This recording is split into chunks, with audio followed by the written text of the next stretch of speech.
တခါကရွာငယ်လေးတစ်ရွာမှာအာကျွန်းလို့ခေါ်တဲ့အသက်14နှစ်အရွယ်ကောင်လေးတစ်ယောက်ရှိပါတယ်။နေ့တိုင်းနေထွက်လာပြီးငှက်ကလေးတွေပြတင်းပေါက်နားမှာတချင်းဆိုနေပေမဲ့အာကျွန်းကတော့နိုးမလာတတ်ပါဘူး။လယ်သမားဖြစ်တဲ့သူ့ဖခင်ကအကြိမ်ကြိမ်နိုးပေမဲ့သူကတော့အိမ်ငယ်တိုင်းပါပဲ။သူ့ဖခင်ဟာလယ်ထဲမှာပင်ပန်းပန်းအလုပ်လုပ်ရပြီးသူ့မိခင်မှာတော့ကျန်းမာရေးမကောင်းပဲချောင်းခဏခဏဆိုးတတ်ပါတယ်။ဒါပေမဲ့လည်းမိခင်ဖြစ်သူဟာမေတ္တာနဲ့အစားအသောက်တွေကိုချက်ပြုတ်ပေးရှာပါတယ်။အာကျွန်းဟာအမြဲတမ်းနောက်ကျမှနိုးတက်ပြီးကြောင်းလဲခဏခဏပြတ်ပါတယ်။စာအုပ်တွေကိုလည်းမေ့လျော့နေပြီးတငယ်ချင်းတွေနဲ့စော့ကစားရင်းအချိန်ဖြုံးနေခဲ့ပါတယ်။ဒါကြောင့်သူ့ဖခင်ဟာအလွန်စိုးရိမ်နေပြီးမိခင်ဖြစ်သူကလည်းဝမ်းနည်းနေခဲ့ရပါတယ်။တမနက်မှာတော့ဖခင်ဖြစ်သူကသူ့ကိုအတင်းလုံနိုးပြီးဘဘဝဆိုတာပြင်းရတဲ့သူတွေကိုစောင့်မနေဘူးလို့တတိပေးခဲ့ပေမဲ့အာကျွန်းကတော့ဂယုမစိုက်ပဲပြန်အိပ်သွားခဲ့ပါတယ်။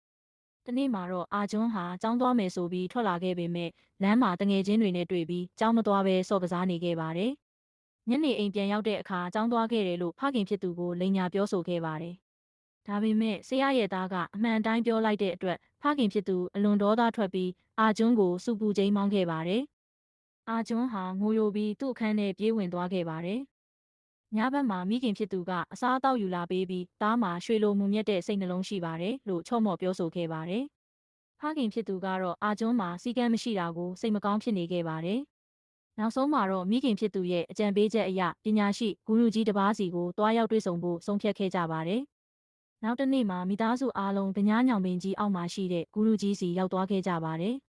ဂုရုကြီးကအာကျွန်းကိုမင်းရဲ့ဘဝကိုပြောင်းလဲခြင်းသလားလို့မေးတဲ့အခါအာကျွန်းကဟုတ်ကဲ့ပြောင်းလဲခြင်းပါတယ်လို့ရိုးရိုးသားသားဖြေကြားခဲ့ပါတယ်။ဂုရုကြီးကရေအိုးတစ်လုံးကိုရေအပြည့်ဖြည့်ပြီးအာကျွန်းကိုပေးလိုက်ပါတယ်။စီကန်းကတော့ရေတစ်စက်မှမဖိတ်စေဘဲအိမ်ရောက်တည်သွားရမှာဖြစ်ပါတယ်။အာကျွန်းဟာအစာပိုင်းမှာလွယ်မယ်လို့ထင်ခဲ့ပေမဲ့အာယုံမဆိုင်နိုင်တာကြောင့်ရေတွေခဏခဏဖိတ်ကျနေခဲ့ပါတယ်။ဂုရုကြီးကရှင်းပြပါတယ်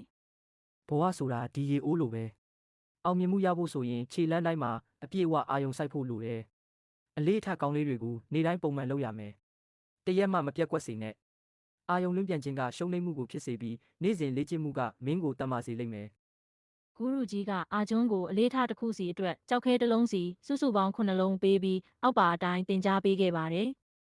တနေ့တိုင်းစောစောထားပါနှစ်30မိနစ်ခန့်လေ့ကျင့်ခန်းလုပ်ပါ3ကောင်းမွန်သောစာပေတစ်ခုခုကိုဖတ်ပါ4နေ့စဉ်မှန်တိုင်3ခုကိုခြာရေးပါ5တပားသူကိုတတ်နိုင်သလောက်ကူညီပါ6ကျန်းမာရေးနှင့်ညီညွတ်သောအစားအစာကိုစားပါ9အချိန်မှန်အိပ်စက်ပါ